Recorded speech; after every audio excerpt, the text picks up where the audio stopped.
제가 예전에 미국의 워싱턴 DC에 잠깐 있을 때 동군 위안부 문제가 좀 한일 사이에 이슈가 됐어요. 그랬더니 위안부 관련된 세미나가 쫙 열리더라고요. 치열하게 토론을 하고 성중도 빼있고 이렇다는 게 굉장히 인상적이었고, 아 이게 선진국이고 어떻게 보면 제국이고 이런 느낌을 받았던 기억이. 다 이유가 있어요. 사실 2014년 한 3월 4월에 미국의 외교 정책의 주요 의제가 생겼어요. 목표가 생겼어요. 우크라이나 전쟁으로 인해서 지도 부분은 봐라, 우크라이나는 핵을 포기하니까 저 운명을 맞지 않았느냐, 우리는 절대 핵을 포기할 수 없다. 리비아도 그렇고 네, 우크라이나도 그러니까 맞습니다. 우리 핵무기 꼭 가져야 돼 이런 생각이 굳어졌을 거다. 이런 리비아 사례나 이라크 사례를 보면은 확실히 북한이 교훈을 그렇게 얻은 게 맞습니다. 근데 우크라이나 사례를 그렇게 생각하는 거는 약간 좀 과도한 부분이 좀 있습니다. 네, 안녕하세요. 랩2050TV 제기 김중배입니다. 네, 안녕하세요. 이원재입니다. 네, 오늘 소중한 분을 모셨습니다. 저한테는 뭐 약간 선배이기도 하시고요. 왕선택 전 YTN 통일외교 안보 전문 기자님인데요. 저희가 이제 정책 공론장을 표방하면서 여러 가지 이제 정책 이슈들을 시청자 여러분들께 알기 쉽게, 그리고 진영 논리에 갇히지 않고 전체적으로 균형감 있게 전하면서도 좀 깊이를 좀 담으려고 노력을 하고 있는데요. 그런 면에서는 외교안보 정책부에서는 최적의 전문가라고 할 수 있죠. 우리 과찬이시.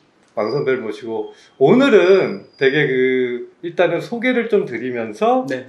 뭐 가볍게, 윤석열 정부도 시작하니까 우리도 가볍게 너무 깊이 따끔하게 지르지 않고 편안하게 좀 전망해주는 정도로 얘기를 해봤으면 좋을 것 같아요. 예. 일단 왕 선배, 여기 저희 랩2050TV에 처음 인사를 하시는 거니까 간략하게 소개나 뭐 인사 좀 부탁드려도 될까요? 예. YTN에서 2020년 8월까지 통일외교 안보 전문 기자를 했다가 그때 이제 은퇴를 했고요. 이제 여시제에 들어가서 정책위원을 한 1년 좀 넘게 하다가 지금은 한평정책연구소라는 곳에서 글로벌 외교센터장을 담당을 하고 있습니다. 랩2050 우리나라 정책의 새로운 길을 열어가시는 그런 분들, 그런 연구소에 와서 이렇게 토론을 할 수 있게 돼서 정말 영광으로 생각합니다. 네. 다른 것도 그렇지만 돈 오버더퍼라는 사람을 제가 어떻게 해가지고 예전에 책을 보고 되게 훌륭한 분이구나 이렇게 생각하고, 미국의 싱크탱크에 제가 잠깐 있었잖아요. 그때 얘기도 많이 들었어요, 사람들한테. 네네. 그 돈 오버더퍼 상을 받으셨다고. 네. 제가 저렇게 정리를 딱 했습니다. 여기 또 여기 화면에 나오고. 저 돈오버더퍼 투토리얼스잖아요. 기자상은 어떻게 받게 되신지 그러니까 약간 저분이 두 개의 한국 분이잖아요. 맞습니다. 박정희 네. 대통령도 옛날에 인터뷰 직접 하기도 하고 네, 그랬다는 그렇죠. 전설의 기자죠. 전설의 기자죠.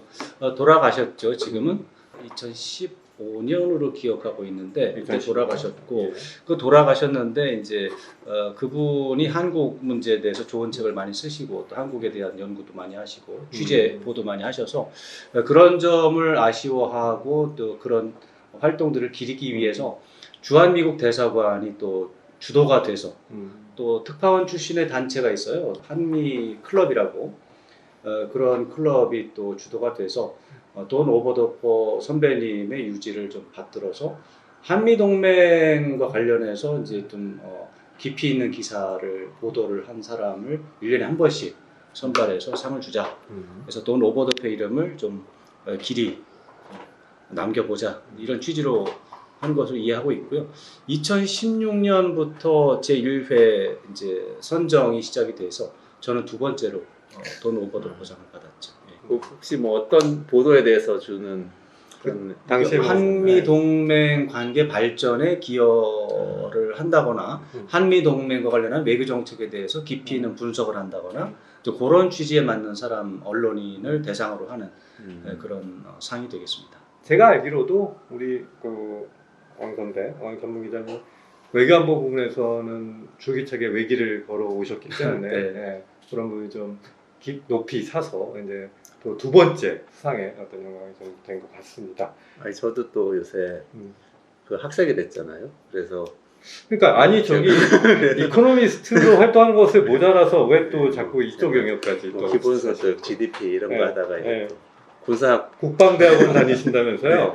네, 그래서 최근 한미동맹에 또 대해서 공부를 하고 있어요. 코딩도 공부하고 막. 코딩은 뭐 기본으로 언어니까 기본으로 해요. 요즘엔 아무래도 이제 학문이 융합이 대세라고 해요. 네. 그 다음에 사회적으로 다양성, 포용성을 네. 얼마나 받아주느냐. 학문의 세계에서 이제 융합, 이제 학제 간의 다양한, 굉장히 다른 것 같은 그런 학문 분야를 이제 2개, 3개 이상 이해할 수 있는 능력. 그게 중요하다고 하는데 거기에 딱 맞는 움직임을 보이시니 참 대단하십니다. 앞으로 저 랩 2050의 미래가 아주 밝습니다. 아 이제 이렇게 가면요. 질문이 많으니까. 네. 이렇게 가면 신혜를 바로 이제 그 채널을 옮깁니다. 그러니까 왜 우리가 랩 2050이 그 이제 외교안보 부분까지 말씀을 나누는 부분에 대해서 좀 더 얘기를 풀어가면 좋겠는데 네. 싱크탱크라고 하는 그 부분이 사실 저는 개인적으로 그런 쪽에서 이제 기자를 그만두고 나서는 많이 역할을 하고 싶었고 거기에 대한 적도 있었는데 되게 촉박하더라고요. 어디 갈 데도 별로 없고. 강 선배도 그 여시제에 계시면서 많은 것을 느끼셨는데 간략하게 좀 우리나라 그 환경이나 또 미국과 또 비교가 되는 부분이잖아요. 맞아요. 네, 미국도 외교안보 싱크탱크가 엄청 세죠. 미국이. 그렇죠. 근데 이 싱크탱크라고 하는 것은 그 사회 구조에 따라서 그것이 이제 받아들여지기도 하고 한국처럼 이제 배타적으로 잘 안 되는 것도 있는데 그거는 뭐 그 국민들이나 사람들의 성향이 아니라 그 나라의 구조와 특징이 그렇게 된 그런 상황을 만든다고 생각합니다. 더 쉽게 말하면 어떤 사회나 국가는 모방형 사회가 있고 창의형 사회가 있는 거죠. 네. 대부분의 선진국은 창의형 사회입니다. 대부분의 개도국과 이제 저개발 국가는 모방형 사회가 되죠. 모방형 사회는 스스로 문제를 규정하고 스스로 문제를 해결하는 능력이 필요가 없어요. 왜? 선진국에 이미 많은 노력들이 있었고 시행착오가 있었고 그 중에서 그걸 잘 받아와서 자기 나라에 맞게 고치면 되거든요. 그러니까 선진국에서 어떤 문제를 규정하고 또 솔루션 모델을 찾아와서 자기 나라에 적용하는 능력, 그건 모방형 지식이거든요. 근데 싱크탱크라고 하는 것에 대한 일반적인 기대는 스스로 문제를 규정하고 솔루션을 찾아내는 거예요. 근데 개도국 이하에는 그럴 필요가 없어요. 비용이 너무 크거든요. 우리나라도 연구하면은 해외 선진 사례 이런 거 안 그렇죠. 들어가면 보고서가 안 되고 그러니까요. 그랬던 기간이 되게 우리나라가 오랫동안 저개발국이었고 오랫동안 개도국이었다가 선진국으로 탈바꿈을 하면서 이제 문제가 되고 있는 거예요. 그러니까 과거에 싱크탱크가 없는 것은 지극히 당연한 거였어요. 왜? 네. 우리나라가 개도국 이하였으니까. 근데 지금은 어느 사이에 선진국이 됐잖아요. 지금 어디 가서 선진국 사례를 찾아오려고 해도 뭐가 잘 안 맞는 거예요. 지금. 맞습니다. 그러니까 지금 우리나라는 모르는 사이에 창의형 사회가 됐으니까 이제는 싱크탱크가 필요한 사회가 됐는데 이 싱크탱크라고 하는 것은 이제 만들고 육성하고 정착하는데 시간이 걸리거든요. 지식의 문제잖아요. 10년, 20년 또 걸려야 되는데 아직 우리가 거기까지는 안 간 거죠. 그러니까 지금 우리나라는 싱크탱크가 잘 되기 어려운 환경에 놓여 있고 그러나 싱크탱크가 필요한 또 구간에 들어와 있어서 어디에서는 불만이 많죠. 필요한데 왜 안 되느냐. 근데 또 한쪽에서는 모방형 사회에 익숙한 또 우리 사회 엘리트들 있잖아요. 50대 전후로 한 소위 꼰대라고 할 수 있죠. 이런 분들은 창의형 접근법에 대해서 거부감이 있는 거죠. 왜냐하면은 모방형 사회에서 익숙했던 그런 접근법이 지금 그분들한테는 쉽고 편한 거니까 이게 충돌하는 거죠. 그래서 단기적으로 지금은 싱크탱크가 필요하지만 척박한 환경일 수밖에 없다. 다만 방향이 그쪽이라서 힘들지만 이 랩 2050과 같은 이런 어떤 선구자적인 이런 단체들은 초기에 충돌하는 상황 속에서 어려움을 겪는 것은 운명적이다. 그렇지만 그 운명을 이제 계속해서 극복하면서 이제 선진국처럼 독자적인 판단을 할 수 있는 문제를 규정하는 것부터 솔루션을 내는 것도 독자적으로 할 수 있는. 그래서 미국 가서 배워보고 프랑스 가서 배워보고 일본 가서 배우고 이게 주제가 아니라 네가 무슨 생각하느냐. 여기에서 이제 좀 갈라졌는데 우리도 빠른 속도로 선진국형으로 가고 있다. 창의형 사회로 가고 있다. 이렇게 생각하죠. 특히 저는 외교안보 정책과 관련해서는 일반 보도로 나오는 것들이 뭐 많은 또 기자들이 왕 선배도 전문 기자를 하셨고 매체들이 또 노력을 하지만 좀 더 국민들이 알기 편하게 그리고 또 이해하기 쉽게 그리고 좀 깊이를 담아서 또 일관적인 어떤 국가의 외교안보의 기조나 방향들을 좀 이해할 수 있도록 하는 그렇죠. 그런 내용들이 계속 좀 정보들이 제공이 돼야 되는데 그렇죠. 근데 우리 모두 기자였지만 사실은 매체들이 그걸 일관되게 그렇게 해서 보여주지 못하는 한계가 있는 것 같아요. 맞습니다. 예를 들어서 미국 같은 경우는 뭐 포린 어페어스나 뭐 포린 폴리시 등등등 다양한 이제 국제관계 전문지 거의 이제 준 매체에 해당하는 그런 어떤 매체들이 여럿 있어서 그런 부분들을 보완하고 깊이 있는 문제들을 다루고 있는데 우리나라 같은 경우는 약간 이제 그런 부분들이 약하지 않느냐라고 하는 저는 문제 생각이 좀 드는데요. 그런 거죠. 그런 네. 거죠. 그게 이제 바로 창의형 사회가 네. 형성이 되고 구축이 돼야만 네. 그것이 이루어지는 거예요. 음. 그거는 예, 지식의 문제는 10년, 20년 쌓여야 되기 때문에 그 이제 터널을 지나가야죠. 그 강을 건너가야죠. 건너가는 중입니다. 이제 불만을 제기하니까 불만이 있으니까 이제 불만을 해소하기 위해서 노력하는데 그러다 보니까 이제 충돌 현상이 생기는 거죠. 예. 누가 잘못한 건 아니고 특별히 누가 잘못한 건 아니에요. 근데 이거 개도국의 저개발국에서 개도국을 살아가면서 이 나라의 엘리트는 모방을 빨리 하고 적용을 빨리 하는 게 중요한 가치였거든요. 거기에 이제 충실하게 했는데 나라가 너무 빨리 발전한 거예요, 생각보다는. 그래서 이제 선진국형 사회로 들어가 버리면서 네. 이제 이런 일이 벌어졌는데 그건 도리가 없다. 그거는 뭐 그것을 먼저 생각한 사람이 답답하지만 깨고 나가고 극복하고 깨고 나가고 극복하고 설득하는 거 외에는 방법이 없고 네. 지금 우리는 진짜로 이제 대기업뿐만 아니라 일반 기업 쪽에서는 스스로 문제를 해결하지 않으면은 뭐 상품 개발이라든가 유통이라든가 이런 문제를 해결할 수가 없어요. 스스로 해결해야 돼요. 오히려 전 세계적으로 우리가 첨단으로 가는 것도 많고 따라갈 데가 없는 거죠. 따라갈 데가 없는 거죠. 네. 그러니까 기업을 중심으로 해서 벌써 독자적인 판단 능력과 솔루션 이미 시작이 됐어요. 다만 이제 그 뒤에 있는 다른 요소들은 옛날식으로 지금 가고 있는 거죠. 그래서 그런 것들은 10년, 20년 정도의 그 어떤 그 트랜지션, 전환적인 기간이 필요합니다. 그 기간에 벌어지는 일은 안타깝지만 그는 안고 넘어갈 수밖에 없어요. 네. 제가 예전에 미국의 워싱턴 DC에 잠깐 있을 때 그때 뭐 그 종군 위안부 문제가 좀 한일 사이에 이슈가 됐어요. 그랬더니 몇 년도죠? 2014년? 2014년입니다. 그쵸. 오바마가 제가 그때 워싱턴 특파원 했는데 그 문제를 취재를 했어요. 아, 그러셨군요. 예, 예. 근데 그때 제가 인상적이었던 게 저는 그 전공 분야는 아니지만 싱크탱크에 관심이 많아서 브루킹스 CSIS 세미나 하면은 가보고 이러고 뭐 노력을 많이 했는데 네. 그때 위안부 관련된 세미나가 쫙 열리더라고요. 그리고 한국 사람, 일본 사람 부르고 자기들 나름 중립적인 진짜 그래. 중립적인지 모르지만 그쪽 연구원들도 모여가지고 막 예.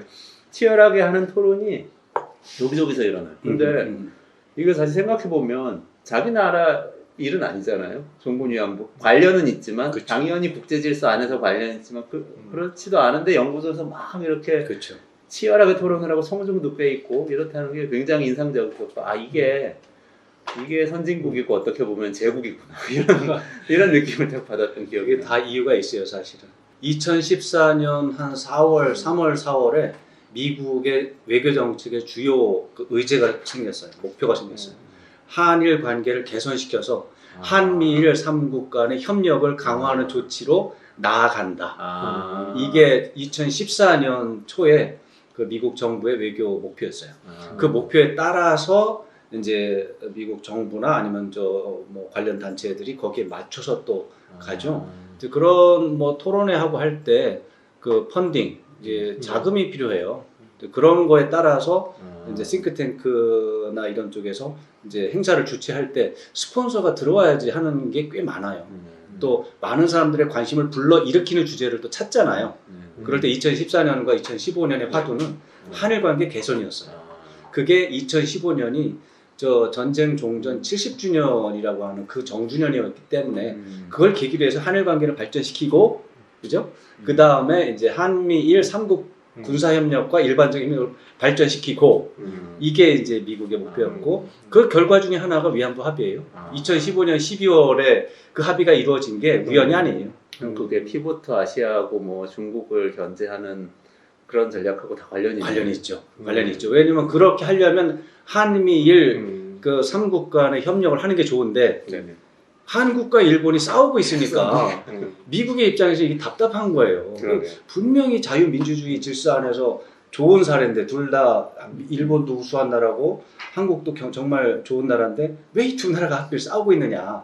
중국 문제가 있는데 이해가 안 되다가 이제 얘기를 하다 보니까 위안부 문제가 걸려 있으니까 그걸 먼저 해결하자라는 그런 움직임이 반영이 됐다 이렇게 보시면 크게 틀리지 않을 겁니다. 네. 어떻게 보면 국가가 뭘 하려고 할 때도 싱크탱크들이 이렇게 쫙 옆으로 붙어서 지식의 공론장을 쫙 펼쳐서 그 국가가 그렇죠. 하는 일을 더 어떻게 보면 잘 확산되게 만드는 역할을 하기도 하는 거네요. 뭐 그걸 또 거르기도 할 거고. 그게 이제 아마 미국의 싱크탱크는 자기도 또 싱크탱크 이익 중심으로 또 하면서 이제 펀딩이 잘 되고 이제 스폰서가 잘 구해지고 독자들의 관심 또 오디언스에 더 많은 참여를 이끌어낼 수 있는 이제 따끈따끈한 주제를 찾아다니는 거죠.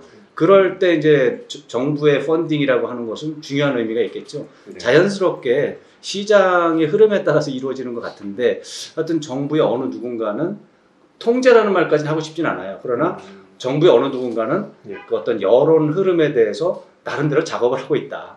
그대로 가느냐? 그렇지는 않아요. 그러나 그런 거에 영향을 받는다는 것은 저는 틀림없는 사실이라고 봅니다. 지금 그 왕선의 그 깊이 있는 해설을 들어보니까 그 참 일반적으로 그냥 뉴스를 단문적으로 접해서는 알 수 없는 어떤 그 일관적인 그 외교안보의 흐름이랄까 이런 것들을 그 잘 해설해 주실 수 있는 전문가라는 생각이 드는데요.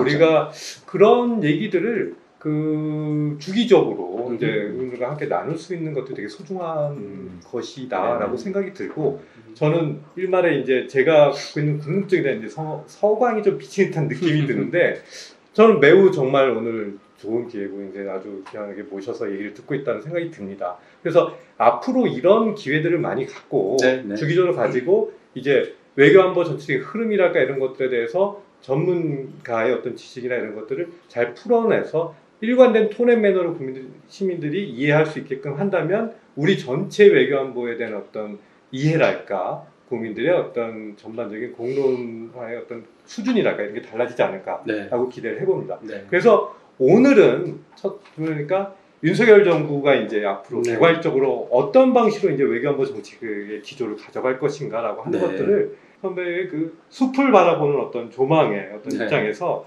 한번 큰 틀에 맥을 좀 짚어주시면 어떨까라고 하는 생각을 좀 해보게 됩니다. 자, 제가 준비해봤는데요. 지금 외교안보 라인 인선이 전반적으로 나왔어요. 그 인수위 때 이제 나왔듯이 박진 외교 그리고 권영세 통일 이종섭 국방. 자, 일단 인선만으로 봤을 때 이것을 어떻게 할 것 같다라고 맥을 한번 짚어주신다면. 아직까지는 조심스럽다가 이제 답변인데 왜 그러냐면 통일 외교안보 분야에 인선으로 해서 정책을 전망하려면 7개, 8개 자리를 봐야 돼요. 지금 자리가 3개 나왔잖아요. 통일 외교 국방인데 여기에 국가안보실장 봐야 되고요. 청와대 국가안보실 제1차장 봐야 되고 국정원장 이렇게 6명이 필수적인 요원인데 그 6명이 가장 중요한 그렇죠. 제 포스트라고 이게 수장급이죠. 장관급. 요 3명 이제 3명이 나왔고 이제 3명이 아직 이름이 덜 나왔기 때문에 함부로 말하기는 어렵다. 국가안보실은 누가 그래도 그 이제 뭐 그거는 예측인데 이제 상식적으로 예측을 하면 뭐 인수위원회에서 통일외교안보 분과 담당을 하는 김성환 교수께서 담당을 하지 않을까 이렇게 예측하는 게 저는 합리적이다라고 보고요. 이건 뭐 근거는 없습니다. 정보도 없고. 그다음에 제1차장은 뭐 거기에 또 인수위원회 참여하시는 저 김태효 성균관대 교수 그런 정도 뭐 예측을 할 수 있겠고요. 국정원장 같은 경우는 뭐 아마 여러 가지 의미가 있어서 함부로 예측하기는 좀 어려울 것 같습니다. 근거 없이 뭐 말씀하신 거로 말씀했는데 지켜보겠습니다. 근데 다 맞추실 것 같아요. 제 느낌은. 합리적이고 상식적인 선에서 예측을 한 것이고 근거는 없습니다. 자, 김성환 교수님이 어떤 키를 주시기에 좋다서 역할을 하게 된다면 뭐 이미 그거는 선거 과정에서도 그런 부분이지만 한미 관계의 복원이 큰 키워드가 복원이라고 하면 좀 이상하네요. 한미 관계를 좀 더 돈독히 만들어가겠다고 하는 거 이런 부분에 좀 초점을 맞춘다라고 하면 될까요? 그렇죠. 지금 윤석열 정부가 이제 인수 작업을 하고 있는데 그 인수 작업의 방향은 선거 과정에서 이제 공약에 다 나타나 있죠. 그렇죠. 이제 2개의 큰 방향이 있습니다. 2개의 큰 방향. 당당한 외교, 또 선명한 가치 외교. 이제 두 가지가 있고 또 어떤 분야로 보면 비핵화, 북한 문제, 북핵 문제, 비핵화 문제에 대해서 이 당당하고 선명한 가치를 적용한다. 그리고 한미 동맹에 있어서도 이제 당당한 또 선명한 가치 이렇게 보는데 당당한 외교는 아무래도 이제 북한, 남북 관계에 좀 더 적용이 되는 얘기고 선명한 가치는 또 미국 쪽에 조금 적용되는 얘기예요.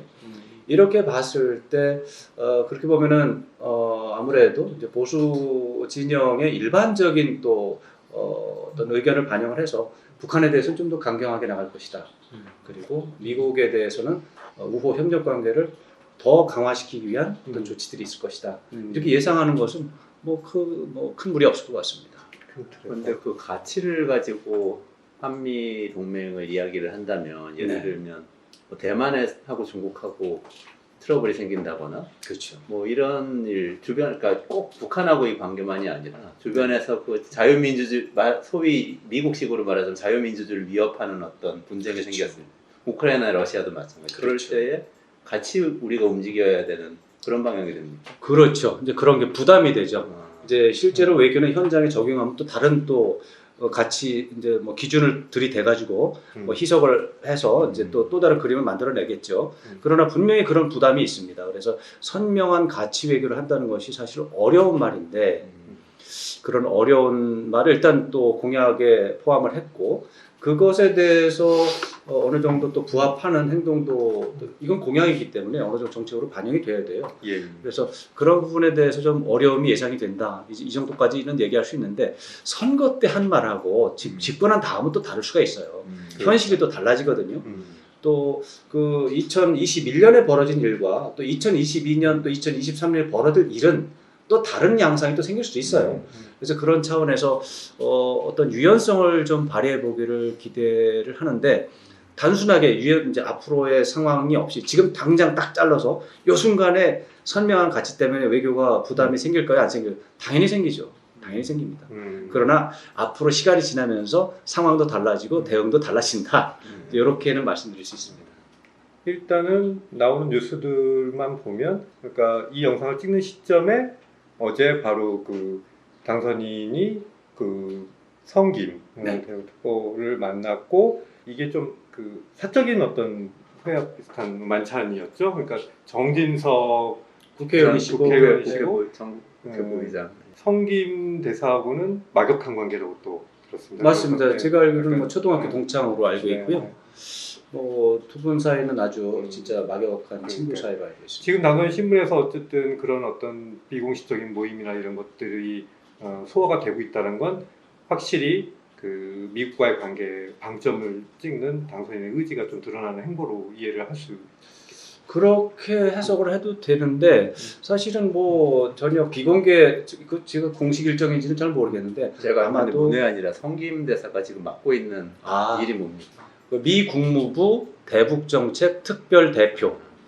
예전에는 그 미 국무부의 동아태 차관보가 겸임하는 경우가 많았고 어느 순간 이후에는 이제 별도로 이제 특사를 따로 뒀죠. 그래서 대북정책 특별 대표라는 그런 자리가 있습니다.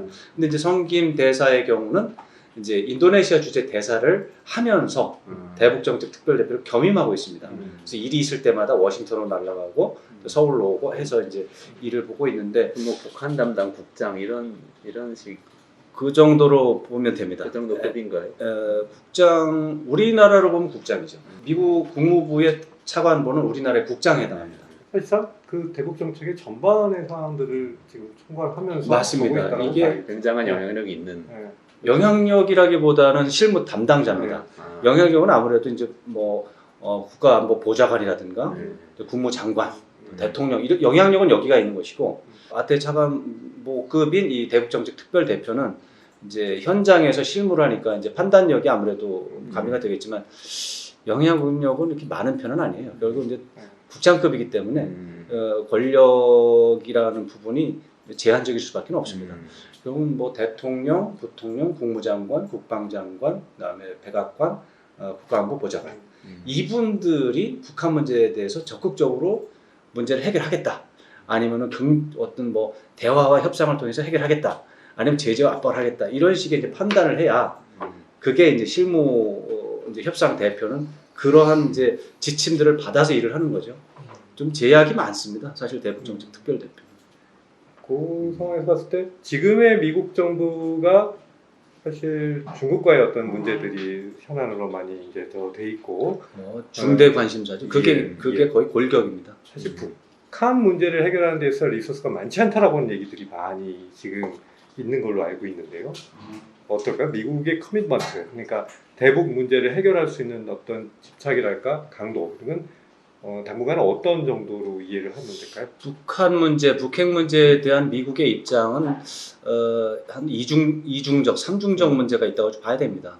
단선적으로 보면은 당연히 북핵 문제는 미국의 대외 정책의 중요한 그 비확산이라고 하는 그 부분에 걸려요.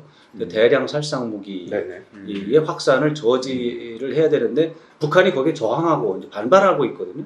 그 문제를 해결을 해야 되고 또 다른 문제는 이제 미국은 동맹국인 대한민국을 보호해야만 그 어떻게 보면 세계 패권 국가로서 영향력, 지도력을 발휘를 한다 이런 게 있는데 한국에 대한 군사적인 위협을 가하는 나라가 북한이기 때문에 불량 국가라는 의미에서 아까 말한 대로 이제 비확산에 대한 저항도 있고 불량 국가라는 의미 또 동맹국인 한국을 위협하는 국가라는 차원에서 이제 북한을 대항하는 것이고 그런 차원에서만 보면 북핵 문제 빨리 해결해야 되죠.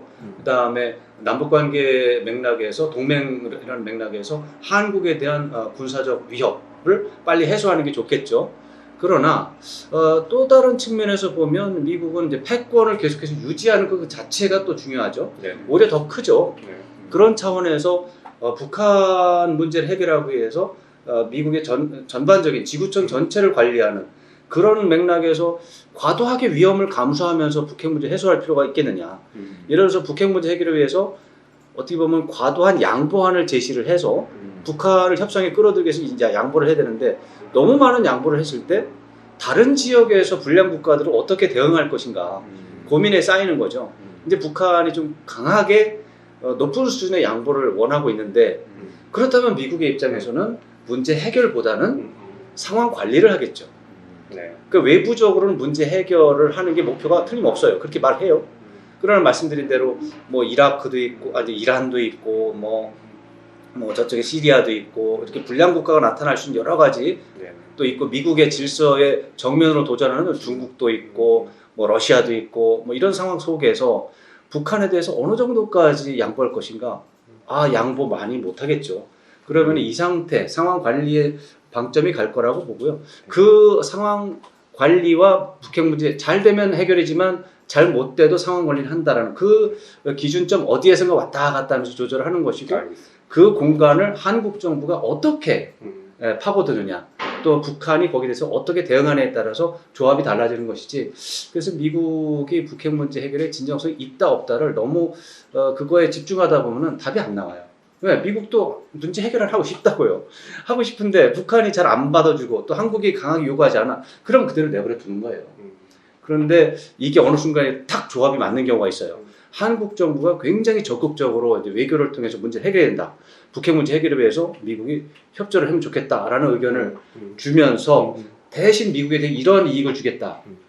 북한도 그 시기에 한국이 저렇게 하니까 요 틈에 미국과 협상을 해서 비핵화 문제를 포함한 굉장히 민감한 문제들까지 포함해서 양보하는 이런 움직임도 한번 고려해 보겠다. 이런 식이 되면은 북한과 미국과 한국에서 협상을 통한 북핵 문제 해결이라고 하는 방향으로 동시에 움직이는 거예요. 그럴 때 이제 이 세 개의 조합이 맞으면 이제 우리가 아는 여러 개의 그 북핵 문제에 있어서의 긍정적인 장면들이 그때 나타난 거예요. 근데 어느 하나라도 여기에서 의지가 없다. 그런 문제 해결에 대한 의지가 작동하지 않는다. 안 됩니다. 이게 이제 삼각 그 어떤 구도가 돼가지고 세 개가 동시에 움직이게 됩니다. 일단 지금 상황은 아무래도 우크라이나 전쟁의 어떤 정세를 말씀들을 많이 하잖아요. 큰 문제죠. 우크라이나 전쟁으로 인해서 북한 특히 김정은이나 이제 김여정의 북한 지도부는 봐라 우크라이나는 핵을 포기하니까 저 운명을 맞지 않았느냐. 우리는 절대 핵을 포기할 수 없다.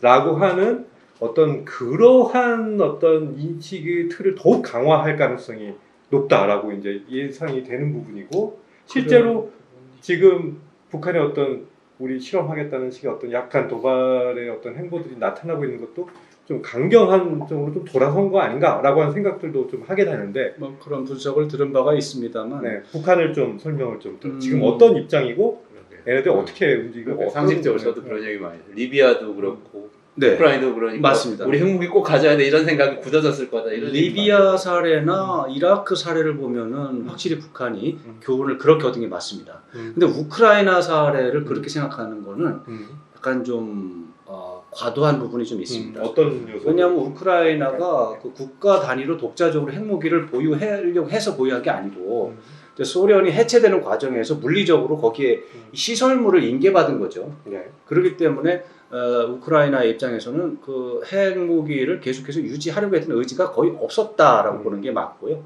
뺏긴 게 아니라 그냥 냉전 종식 이후에 새로운 세상에 적응하기 위해서 미국과 이제 러시아, 이제 그 당시 러시아와 유럽 국가들의 협력을 바탕으로 해서 합의로 이제 핵무기를 이제 이전을 한 건데, 그 핵무기가 없었기 때문에 우크라이나가 당했다라고 북한이 판단할 거다라는 분석에는 참 동의하기 어려운 부분이 있습니다. 북한이 그렇게 상황이 좀 많이 다르죠. 이게 이제 로그 스테이트, 불량 국가, 미국의 질서에 저항하는 국가가 핵무기를 가지고 있으면 살았다라고는 그런 등식이 안 맞는 거예요, 이게.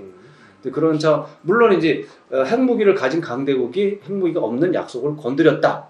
그럼 거기에는 맞을 수는 있으나 그럼에도 불구하고 북한이 가지고 있는 어떤 과거의 사례를 보면 사담 후세인 사례나 또 리비아 사례 그쪽에 조금 더 맞는다.